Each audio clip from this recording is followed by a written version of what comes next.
Hey everybody, welcome to the Ron Line Report. Today's guest is a guy I saw compete twice this spring. First at the New York Pro where he took fourth, and I was thinking, this guy's really good. He could have been higher than that.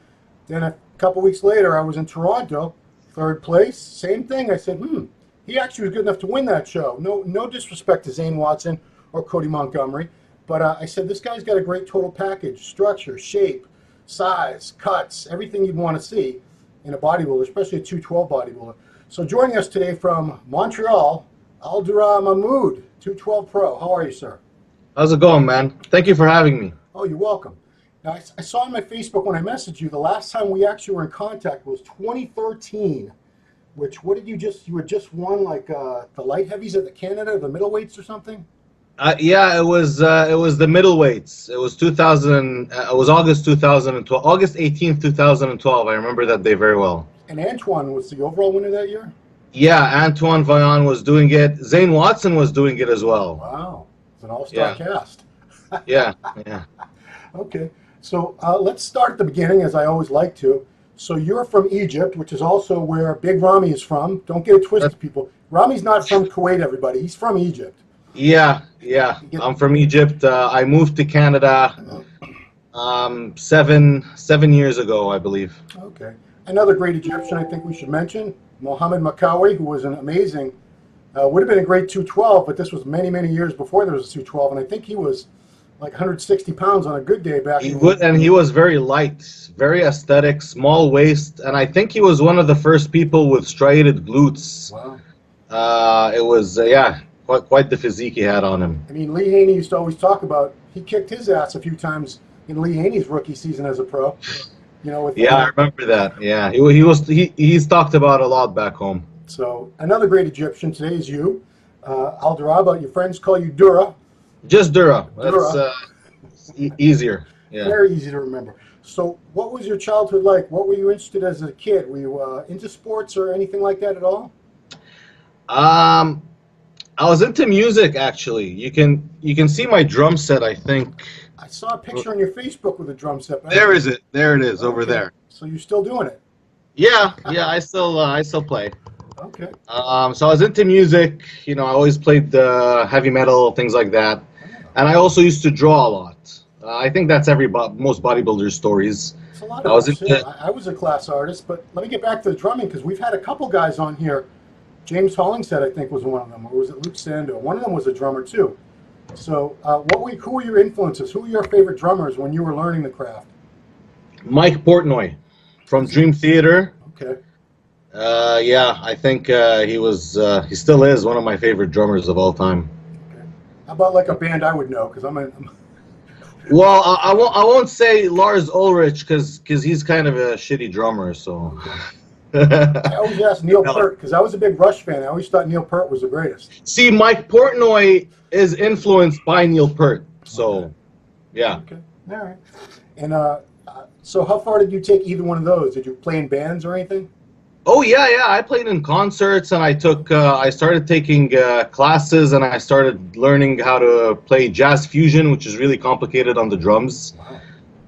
And it was a real passion of mine. I wanted to take that all the way, but I guess at 16 years old, that's when I started to play sports, and my concentration kind of just shifted. So what was you're in Egypt? What was the big sport that drew you in at 16? I was a boxer, and yeah, till today, man. Like boxing, honestly, is my favorite thing to watch. Wow. Unfortunately, I couldn't do it. I have surgery. I've done surgery on my shoulders. Yeah. Physically, I just didn't have the genetics for it. My shoulder would always dislocate. So the doctor told me, you should, go to the gym, build some muscles around your shoulders. I went to the gym, and I noticed, this is nice. One thing led to another. I was always very committed in anything I did. Like even when I was drawing, like I have a stash this thick of comic work. So I really get obsessive when I get into something. So I remember a trainer came to me and he said, I see you you train every day. What are you trying to do? Like you want to have like a nice beach body, with abs and stuff like that. And I remember I was 18 years old, and I looked at him and said, I want to be a freak. Complete freak. Well, at that time, you're 18. Were you aware of bodybuilding? Had you seen magazines? I mean, you're young enough that there was already an internet and stuff like that. So where had you first seen bodybuilding and become aware of it? No, not really, man. I think it was weird. I was like mostly influenced by Dragon Ball. Like, I didn't even think these kind of physiques existed. I mean, but bodybuilding it's a pretty ghetto scene in Egypt. Wow. Very hardcore, and so, you know, like I didn't really know those kind of bodies existed until I started competing. Yeah. And then I saw them in real life, and I was like, oh, holy shit, you know? Because, correct me if I'm wrong, but Egypt is one of those countries where they will sponsor the amateurs. And, you know, like I remember the same guys would win their class at the World Amateurs over and over again. Like there was a guy named El Shahat Mabrouk. I think he won his... Yeah, Shahat Mabrouk, he's a very well-known amateur world champion. He won like 8 times. Yeah. And there are a lot of others. But yeah, as an amateur, they do sponsor athletes. It's not what you think, though. I mean, when you see the currency rate, they don't get much. It's like an annual salary. If you compare them, for example, to Olympic athletes, the Olympic athletes that you can say they get sponsored because they get like a monthly allowance, a house, a car, lifetime salary. Yeah. But bodybuilders, no. I mean, they just get a check after every world championship they win, and that's about it. Okay. So 18, when you started to mess around in the gym, you know, what caught this guy's attention? Did you already have sort of a shape to you that was different from the rest of the regular schmucks at the gym? It wasn't a shape, man. I think it's the way I train, man. And my dedication too. I had a lot of accidents, and I've always bounced back like that. Like I do crazy shit, man. I'd sleep at 8 p.m., wake up at 4, just to get my full hormone cycle, and I do that for months at a time. And my friends would be like, "You're insane." Wow. And I didn't know where I was going, but I just knew that one day it would all pay off. And I really liked doing it. And I trained very hard. So he's like, this guy is, you know, I was in Gold's Gym, and, you know, people at Gold's Gym don't really, especially back in Egypt, they don't really, you know, take things seriously. So it's mostly like a social ambience kind of thing. Gotcha. So he was like, this guy is, you know, is pretty hardcore. He's coming here, you know, 6 times a week. Sometimes I see him twice. Pretty sure I see him twice in a day. Yeah. So he came and he kind of coached me like for, you know, a few weeks for free. Wow. Okay. And yeah, and then I did my first show at 19 years old. Wow. And this was the whole time you were studying for you became a construction engineer. Yeah. Correct. Yeah, I have a bachelor's in construction engineering. So were you were in school during this time when you were starting to become a bodybuilder? Yes, I was. Okay. Yeah. And you know, that's a conflict because a lot of guys, they're in school for something serious like that, and then they fall into bodybuilding, and they don't really finish their degrees and stuff. But I think you didn't go that route. You actually no. I finished my degree. I worked as a sales engineer after I graduated. And, you know, every time I tried to, I wouldn't say quit bodybuilding, but I'd always think, okay, you know, this is it. Like, now it's a new chapter in my life, and I have to say goodbye. Because after I graduated, I got married, too, to my high school sweetheart right away. Oh, wow. Okay. And I had 2 kids when I came to Canada. So it's like, there are a lot of chapters where it's like, okay, you know, this is it. But somehow I get sucked right back in. Like, circumstance always puts me back into the sport. Did I ever think I'd reach the Olympia stage? Nope. No. But yeah, but you know, if sometimes you realize, you know, if God has a plan for you, and you work hard, it's gonna happen. I want to back up and hear about these accidents. Were you in like major car accidents? No, I had a motor. My first one is 2007. I had a motorcycle accident that I split my kneecap in half. Oof. Second one was a year after. That's the shoulder one where like my shoulders were just completely done from the boxing and a lot of other things. Yeah. So I did reconstruction surgery. I have 3 incisions, one here, and one in the back. But it was very advanced. The doctor was really good. Got that fixed.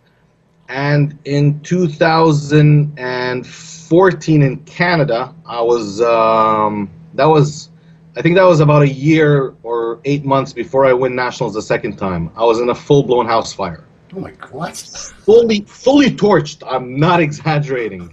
Fully torched, and that's why like I have like this scars on my legs and my foot. Those are burn scars.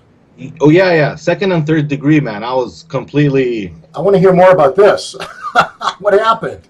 Cooking accident. I was doing French fries for my kids. Yeah. And the pan got lit on fire. I don't know how. Like I cook all the time. Yeah. Just one of those freak accidents. And there was a towel next to me. What I didn't know was the towel was wet, and you can't mix water with burning oil. Right. So I put the towel on the fire, and the whole thing goes all over the place. The oil spills on my foot. Oh man. So both of them are French fried, and then the fire itself was thrown at me. Damn. So yeah, that was bad. Did you have to carry your kids out of a burning house? Oh no, I ran out of the house in flames. Wow. And until I took all my clothes off. Yeah. And I was like practically naked, and I remember my neighbor. He didn't see me on fire. He saw me like after it was out, and he goes like, "Holy shit, dude, your leg!" Yeah.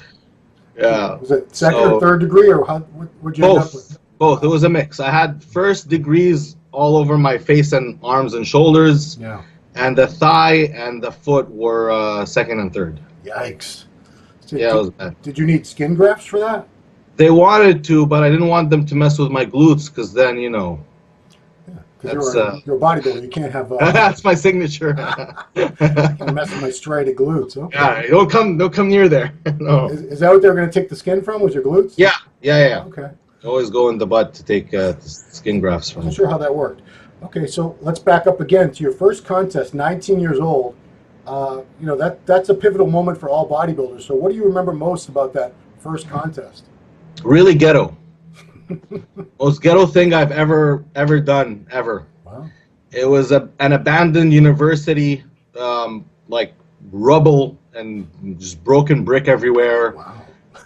And that's all I remember. And it was weird because most of these people, it's different classes in Egypt. Yeah. And I realized that I fitted with them the most. It was such a nice experience to meet such real, authentic people.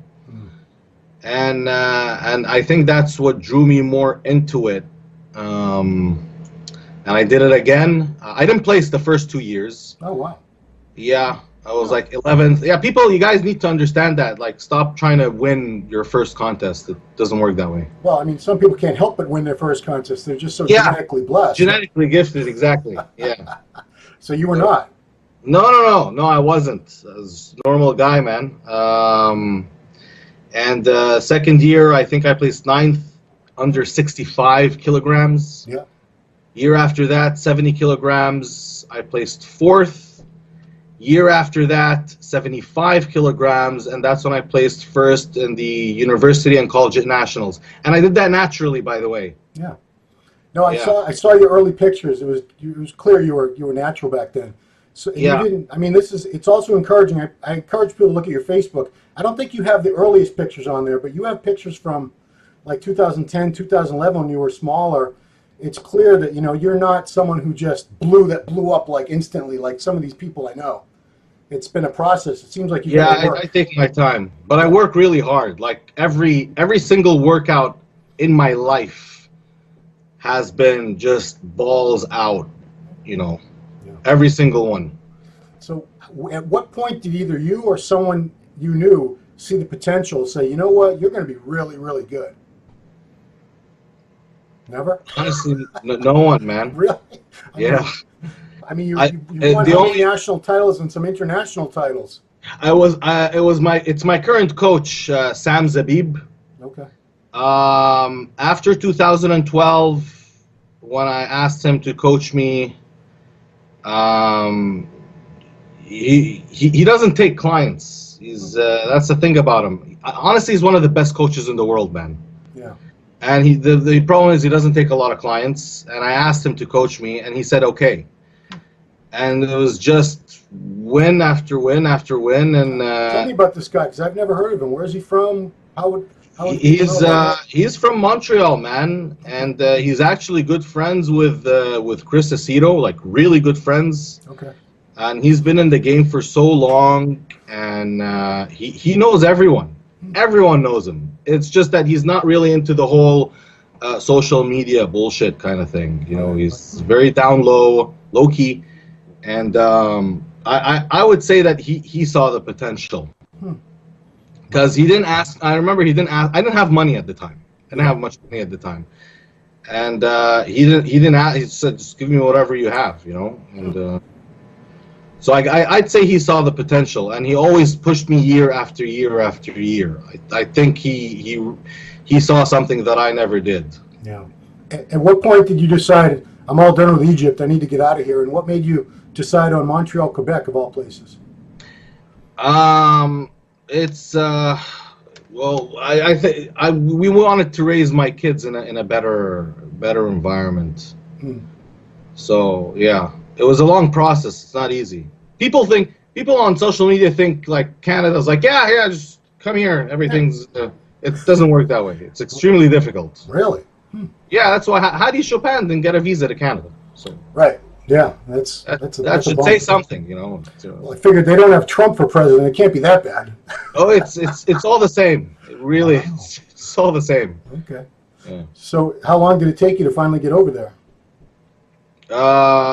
Like a year and a half. I made it to my son's. No, he was born, and I was there a few hours later. Oh wow. Yeah.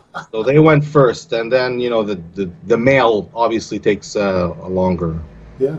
Okay. So you had one child born in Egypt and one child born in Canada? No. Both are born in Canada. Okay, both are born in Canada. Yeah. Okay, I'm all mixed up, you see? Okay. I'm going to be jumping all over the place, but one cool story that I want to get to before I forget is that after, you put this on your Facebook, after Toronto, where you placed third, you had planned a vacation to where with your family? We go to Cancun twice a year. Okay. So I already booked that vacation. Yep. And I spoke to Flex Lewis backstage in Toronto. Yeah. So he said, "Listen, I heard about you. Like your name is kind of out there, and I don't think you should disappear now." So I didn't really take. I just thought he was just being nice, and I was like, "Yeah, for sure." He's like, "No." He's like, "You should compete again." So, and my coach was standing next to me, and I was like, "Oh, don't say that in front of him. Don't say that in front of him." So he said, when's the next show? I'm like, no, I have a vacation booked. No, it's not gonna. He's like, well, just go on your vacation and come back and do the show. So I told my wife about it. I was like, it's really funny, I spoke to Flex Lewis, and he thinks I should do Vancouver, and that my name is out there, and that I shouldn't disappear. He said, strike when the axe is hot. That's what he said. So she said, cancel the trip. She said, I'm not going. Like, what are you talking about? I said, no, you're going to Vancouver. Wow. And at that point, I was done. Like, wow. Yeah, the Olympia is my 5th show, not my 4th. Wow. Because I turned pro in Legacy Cup in October. Okay. So October, I think it was 20-something, I took a 2-month break. Then I started prepping for New York. Well, let's back up. You turned pro last fall, is that right? Yeah, October 2017. At the Ben Weider Legacy. Ben Weider Legacy, yeah. And then you did a pro show last fall too. So that was 2017. Yeah. I took 2 months off. I started prep in December. Okay. Till the New York Pro, which is in May. Yeah, that's April. One. Okay, so yeah. One pro show. Pro show, and then Toronto, and then Vancouver. Right. So that's 3 shows plus the Legacy Cup for Olympia's 5th. Okay, so you barely had a break. Yeah, it's been really rough, man. And if you go back before Legacy, I did nationals in July, where I tied. Tied. Yeah, it's weird, man. You can't tie in bodybuilding. Yeah, I don't want to say this, but CBBF was weird, man. Like, it's almost as if they did anything just so I don't turn pro. Wow. Tie. I don't know what the hell that is. What's a tie? It's the first time I ever see a tie, and then they gave it to the other guy. Yeah, I was gonna say, what happens with a tie? I mean, what do they give you? They get to give you both first place trophies? No. We got a tie, so the score is like we're with the same score. Yeah. But then he got the pro card. Huh. Interesting. Yeah. That was in July. So I was prepping before July even. Okay, so that was Canadian Nationals last year. Yeah. Huh. And you were a light heavyweight for that show? Light heavyweight. But that guy somehow beat you, even though you were tied, and he got the overall? He won the second pro card. Second pro card, okay. Yeah, I had beat him the year before that. And I beat him again in Toronto Pro. So I feel better now. Like, who's that? We can say his name. It's okay. It's nothing personal against him. No. He has Adolf Kidoa, the guy with the huge legs. Okay, I remember somebody having huge legs for sure. Yeah, Adolf.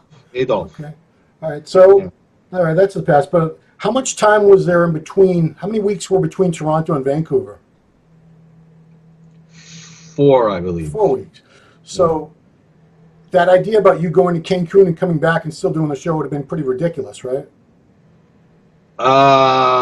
See, now I'm confused because I did go. No, I went to Cancun after Vancouver. Oh, okay. But I'm saying, so I canceled the first trip. Okay, gotcha. Did Vancouver, and I'm like, okay, I need 4 days just to eat whatever the hell I want and just relax.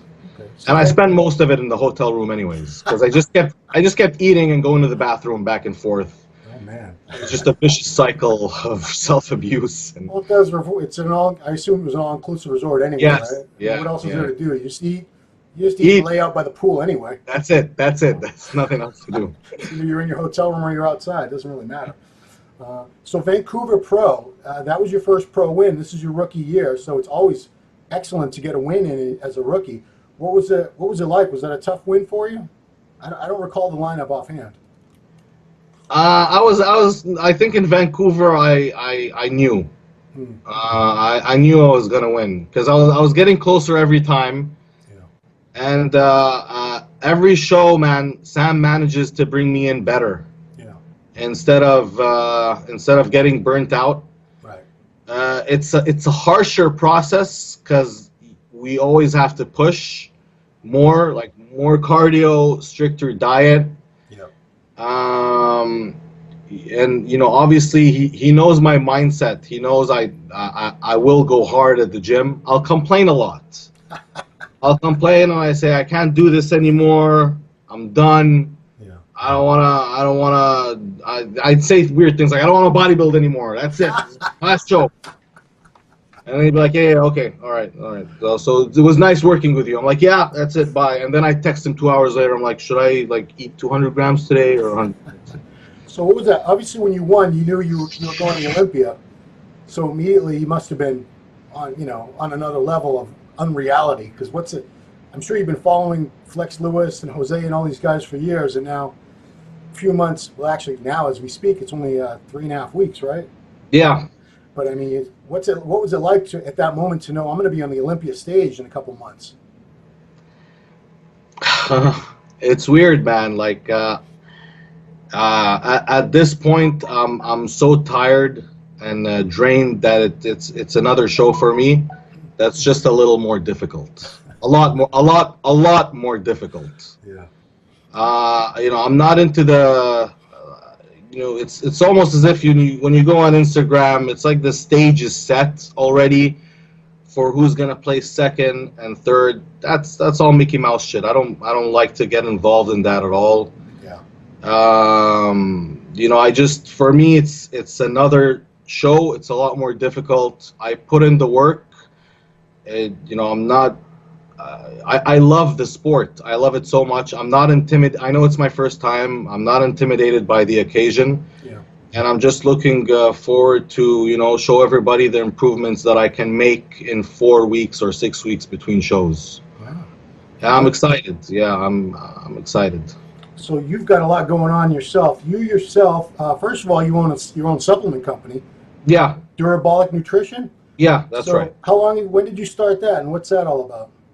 I launched that in end of 2016, and I distribute mostly in Australia. And this year was the first year that I break into the Middle East, which is pretty awesome. Yeah.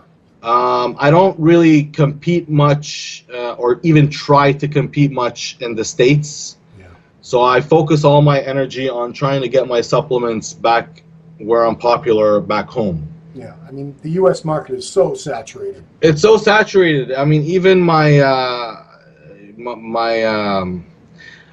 business model for, I have another company, which is my coaching thing that I do. Yep. I mostly always advertise in Arabic, because that's where 87% of my market is. And I found my niche. Is that the right word?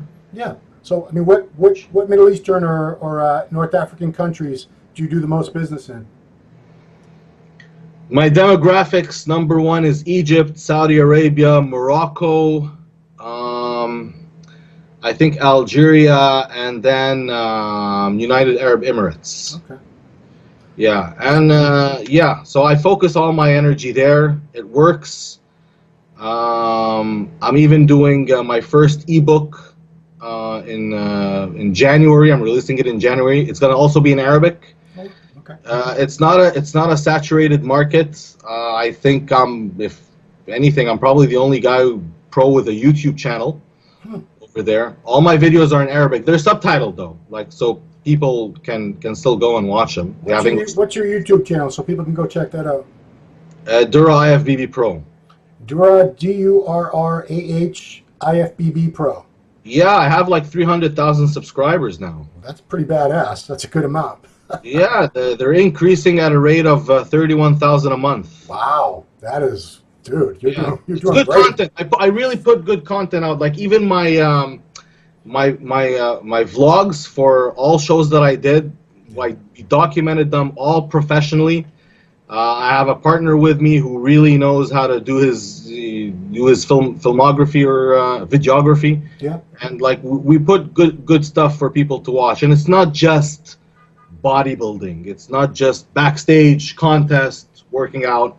I show other aspects, other personal parts on, how I started really with nothing at all in Canada, and how I made my way up, and just a lot of the personal hardships that people don't really show online. Right. And I think it's good so people can relate, because I look at guys who are in the top of the Olympia, and it's like, wow, their lives are picture perfect. Right. So nothing is wrong with them. Like you look at, for example, LeBron James. Like there's nothing wrong with this. Everything is so flawlessly perfect. Right. So you can't really relate to a person like that. True. But when you show, just the different colors in life, I think that's when people are able to relate with you more. Right. And it's like, hey, if this guy can do it, then I can do it too. Right, because I mean, you got a really successful coaching business too. We'll talk about that in a minute. But I mean, success didn't come quick or easily for you. You've had your share of struggles over the years, I'm guessing, right? Yeah, I did some pretty nasty jobs. Yeah. What was the worst job you ever had? The one that was toughest? I mentioned that in Vancouver in my speech. It was the waxing cars, man. That was the worst. Yeah, that'll do it. Yeah, because I'd get guys who would, drive into the gas station, and I'd have to take the towel and go. And, a lot of them were like, don't touch my fucking car. I'm like, oh, okay. All right. It was a car wash, wasn't it? No? It was a wax. I was selling car wax. Oh, jeez. These people. Right. Yeah, I did that for like a year, I think, a little more. I did telesales. That makes you go insane. Oh, I can't imagine doing that. Oof. That makes you go in. The environment too in the office is just nuts. And I did dishes, like, under the table stuff, behind in the restaurant. Like, I did some pretty nasty stuff, So you paid some dues in life. Yeah. So the coaching business, how did you start getting into that? Remember the first coach that I told you who approached me at the gym? Yeah. So he did a program for me. And I figured that was so much easier than personal training. And it's difficult to work with people sometimes, because you kind of turn into a therapist when you're a personal trainer. It's not really personal training. Babysitter, therapist, yeah. Yeah, and again, market is fully saturated, so I thought, okay, I need a business model that's not really tapped. And when I started the online coaching thing, that was back in 2000, and I started it at 2011, 2012. So it didn't really exist much yet. Yeah. Obviously now everyone's a coach. Right. Every single person's a coach. That's right. Everyone. I know. My electrician who comes and does my wiring at home is probably a coach.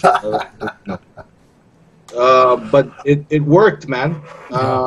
And I do each program on its own. So and to the point where now, because a lot of people are trying to do the same thing, so now I have to, I always step my game up. I have to put in a paragraph that's directed for that person. Yeah. So it's no, it's not a generic thing. I'm talking to you one-on-one. And that's not easy, because I saw in one of your graphics, and maybe you've worked with even more people, but I think it said over 1,200 programs written or something at that point? No, right now I can pop up and I'm not exaggerating, I can pop my PayPal up. I've done this month easily over 100 programs. Wow. Easily. So that's your full-time, that's your full-time gig, really. Full-time, man, 10 hours a day. Yeah. And do they have email and text access to you too? No, that's a different service that I offer. I was going to say, geez, you'd be blowing all day long. There'd be text messages and emails. Yeah, and I sometimes so I have someone who works for me in Egypt. He manages my Facebook page, sometimes even manages my Instagram messages. And I tell him, put a cap on it, don't sell anymore. He sells and he gets a commission. Right. So I'm don't send me any. I don't want any more clients right now. I'm full. I need to get this batch done. And then next month we're gonna reopen it again. So would you say it's mostly people who want to be bodybuilders? No. Regular people. Regular people, man. I got engineers. I got old schoolmates from engineering who are getting married, who want to get in shape.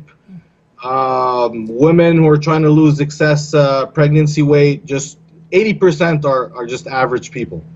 So you're writing up 100 programs a month, you're running an international supplement company, and you're a pro IFBB 212 bodybuilder, and you have a boy and a girl who are how old?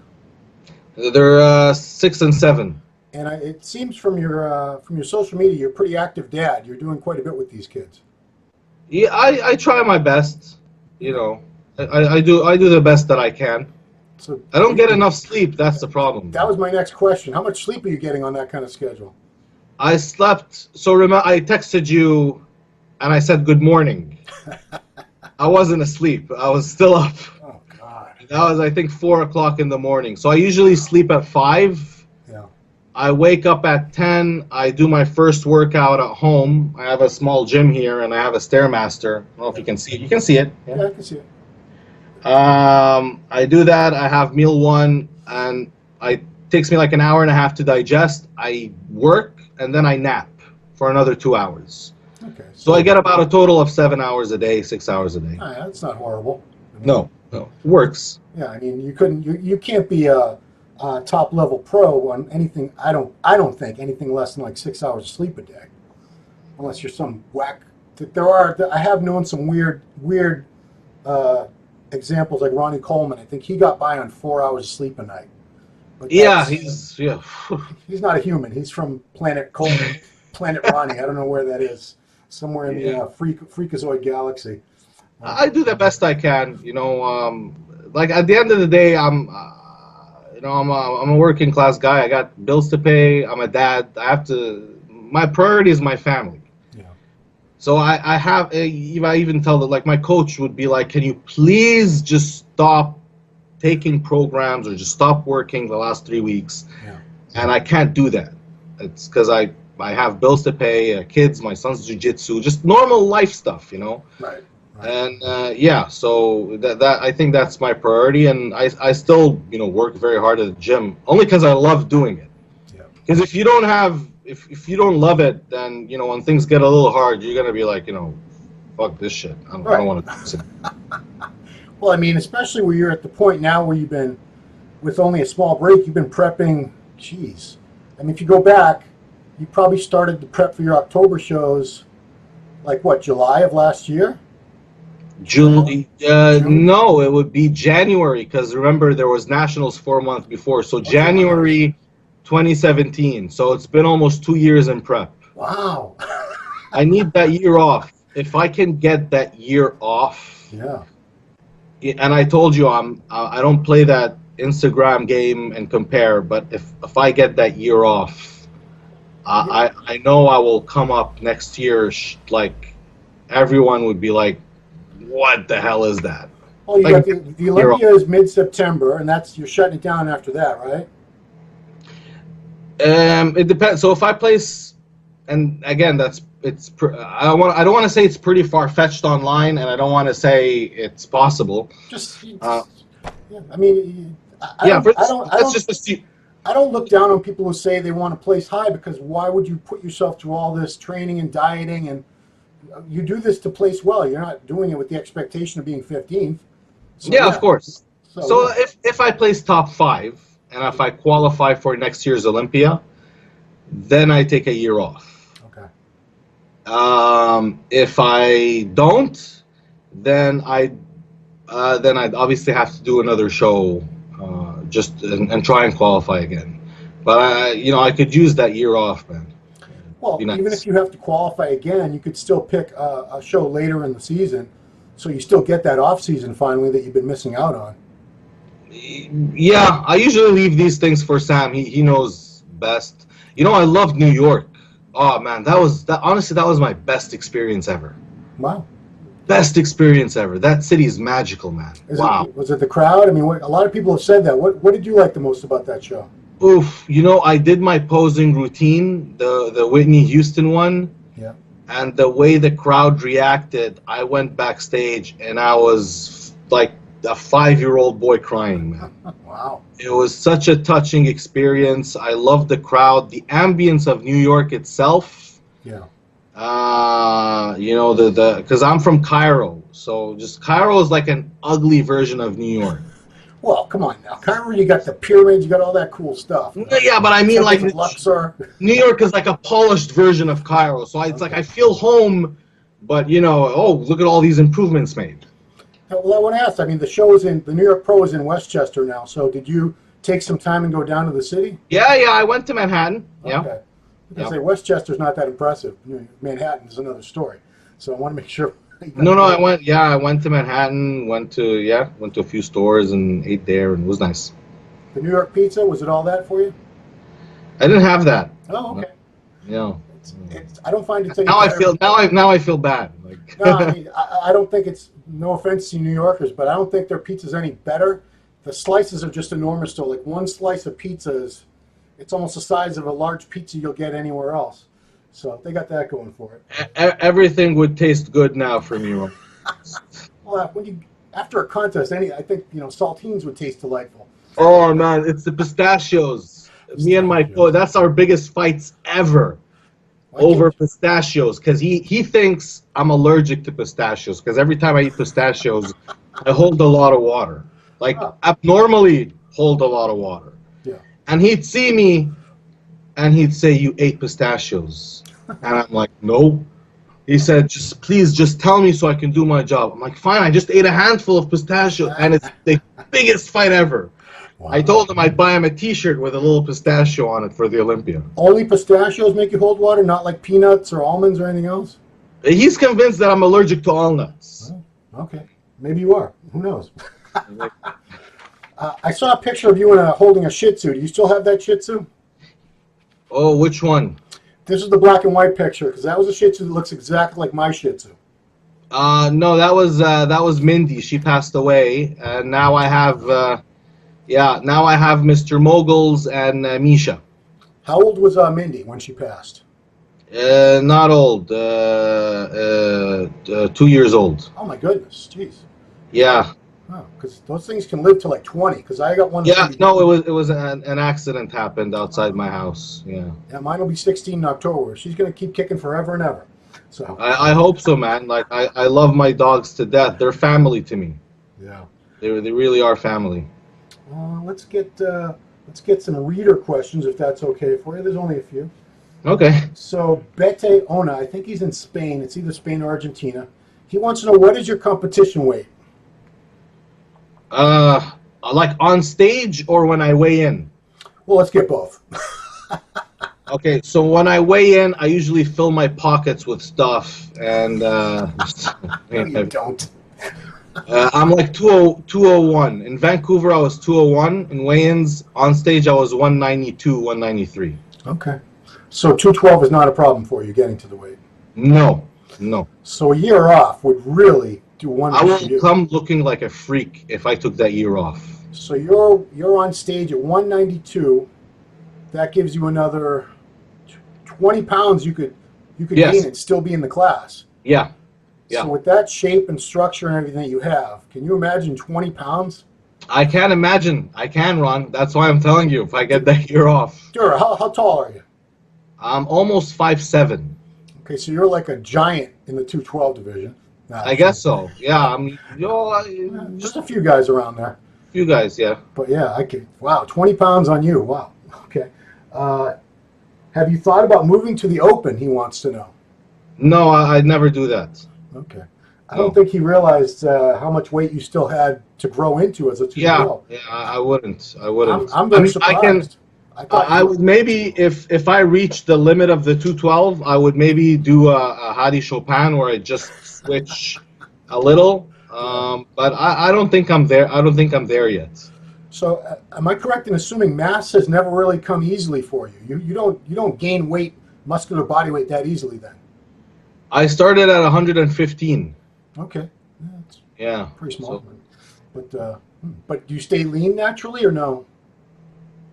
well, now no, because in my off season I can't stop. I can't control my eating habits. Before I guess I was naturally lean. Yeah. But as you grow older, man, I don't know what happens. It's just your body is kind of like. You're 31? 31. Wow, you don't know what old is, dude. You just wait. So, off season, what are the foods that you can really destroy in the off season? McDonald's. McDonald's. Ugh. Yeah, that's the best. Like I can't even. I dine. I like to dine. Like I like to take my wife to nice restaurants, and explore and eat. And I've eaten some really nice restaurants, but McDonald's for me is just the pinnacle of food. Okay. I don't care what they put in there. Really doesn't matter for me. It's just amazing. Everything. Okay. You just feel good after. It's weird. I know it's the chemical in there. I'm very well aware of that. What's your go-to McDonald's meal?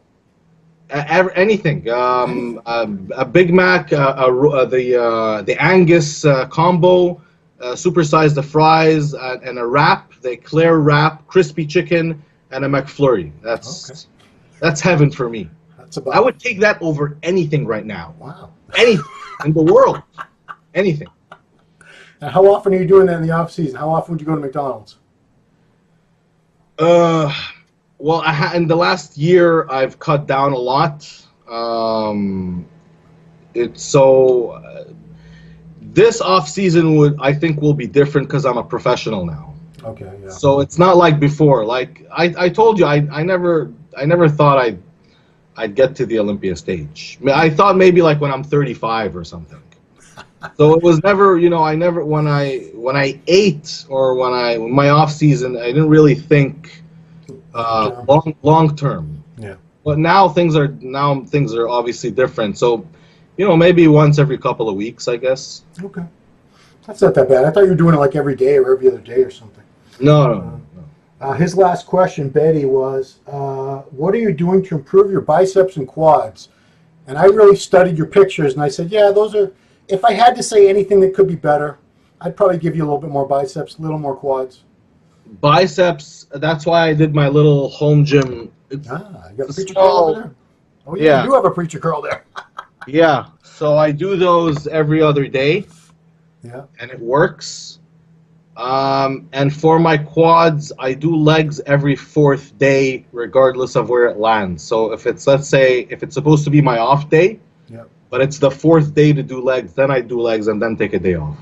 Okay. And you find that actually works better, because there's different schools of thought on that. For me, it does. Well, here's the thing, like, I alternate. So one workout would be, I'd start with hamstrings. Yeah. And I'd focus more on hamstrings, you know, adductors and the inner thighs, and just like the details. And then I'd finish off with like 3 quad exercises. Yeah. And then the workout after that, I'd start with quads, and it would be like really focused on quads. Okay. Yeah. Which body parts responded the easiest for you of all of them? Me personally, like my body. My back. Easiest. Your back grew the best for you? Yeah, easily grows like that. That's total opposite of like 99% of bodybuilders. I wish I had bigger arms. So it's give and take. Yes. Yeah, but I mean, I've covered so many shows, and so many times the lineup, everybody looks amazing from the front, and they turn around and like, I think it's one of the reasons why I have my legs were a weak point is I have a fracture in my lower back from 2015. I don't even know how. I think that was from my motorcycle accident, and it just finally caught up now. Wow. But I've been seeing a chiropractor religiously. I have an appointment today. Yeah. Ever since, every week, sometimes twice a week, religiously for the last 3 years, and he's done miracles, man. Like I'm fully. I can deadlift now on the Smith machine. I know it's not the same, but I can still push some heavy weight, and you know, he fixed my posture. He basically extended my career. I don't think I would have been able to do it without him. Can you squat heavy too? I can't squat. No. Yeah. There's this machine at our gym, at Monster Gym, that I use. It's like it has like an angled pad from the back. Yeah. So I think the weight is more on the thigh itself rather than directly down on my spine. Yeah. Yeah. I forgot to ask this before, but I think you're the guy I heard. You speak many, many languages, I believe. Is that you? No, that was Nasser somebody. No, I know it was Nasser. This is somebody that's alive that I was talking about recently. But you obviously speak Arabic and English. Do you also speak French? No, I don't. Oh no, they must hate you in Montreal. Yeah, I won't comment on that. Well, I've only been there once, and they didn't seem too pleased that I couldn't speak a damn word of their language. But, yeah, it's one of the reasons why I really struggled first. I couldn't get a job anywhere, man. Yeah. Anywhere. So it was all shitty jobs that I could get that I didn't really have to talk to anyone. Right on. All right, so let's give you the chance now. Thank anybody you need to thank. So who needs some thanks right now? Well, honestly, the IFBB Pro League for giving. You know, people don't understand, but they give you an opportunity in life, and I'm a living example of that. When I came here, I had nothing, and it's because and I was going nowhere too, and it's because of bodybuilding that I have the life that I have today. I'd like to thank my coach, of course. Honestly, Sam's best coach in the world, man. Every show we improve. He's always right about everything, and I couldn't have reached my career without him. Couldn't have reached my career this far in my career without my wife, Chloe. You know, she's been supporting me since day one, and you know, all the guys who work for on my page, Durrah Nutrition, Monster Gym, and you know what, Gorilla Wear. I'd like to thank Gorilla Wear. We're signing this week together. Oh, wow. Yeah. I was looking for clothing companies, browsing around, and I always liked their stuff. And you know, Big Rami's on there, so I was like, hey, like if you get one Egyptian, you have to get all of them. So we're teaming up. So I'd like to thank them as well. Right on. Yeah, they have some cool stuff. Every time they're at the Olympia, the Arnold, I'm always spending way too much time walking around their booth because I'm a meathead. I love meathead clothes. Okay. And I'd like to thank you, man, because honestly, I look at the predictions on social media, and you know, no one ever has me anywhere. And you're one of the very few people who you know, like that message you sent me was really, really nice. I took a print screen of it. I sent it to my wife and my coach, and I'm like, you know, it was very nice, man. Thank you. I give credit where credit's due. I mean, you got a great physique. At both shows, I thought you easily could have done better. You know, I don't argue with the judges. It's a tough job they have, but you had a hell of a physique, and I was very impressed. Thank you, man. I appreciate it. Let's get your social media so people can follow you too. My Instagram, Durrah IFBB Pro. I think if you just type in Durrah anywhere, DURRAH, you'd get my YouTube, my Instagram, my Facebook too. There's like over 1 million people on there. Nice. But the YouTube channel, guys, like you'll love the content on there. At least the subtitled ones. The vlogs that I have, they're really cool. Yeah. And I'm obviously my camera guy is coming in from Egypt, and we're gonna vlog the Mr. Olympia experience as well. Like I take the people through the whole thing: the tanning, the carb up, airport, touring the city. We put a lot of work into it. It's very enjoyable. If I could make a suggestion, you're making these vlogs in Arabic with subtitles in English? Yes. Yeah, why not do an English version? It's just you talking, right? I tried that, and oh boy, the fans are hardcore, man, back home. They didn't like that? Okay. They did not like it at all. It's just two different versions. Some of the, I have, you know what? I actually vlogged my Cancun trip after Vancouver. Okay. That was in English. Oh, all right. Well, that's probably the most interesting video of all anyway. It is. It's really cool. Yeah. I don't care about bodybuilding stuff. I just want to see like people partying at the resort. Yeah, a lot of food and like the spa and everything is fun. Fun stuff. Fun stuff. Okay. Well, I appreciate the time. I'm very much looking forward to seeing you at your first Olympia. I think it's great that you qualified in your first year as a pro. It shows that you definitely belong up there. And yeah, I also can't wait for you to take some time off and grow into this class more, because I think you have a lot of potential. If this is 192 pounds, what I've been seeing, goodness gracious. I'll be probably 4 pounds heavier at the Olympia. So hopefully you'll see some improvements there. Well, wait till you're 210, 212. Lights out, baby. Okay. All right, everybody. So check this guy out. Check his social media out. Follow him as he gets ready for the Olympia. Yeah, it's going to be exciting. Thanks everybody for watching. For the Ron Line Report, it's been Ron Harris with Al Durrah Mahmoud.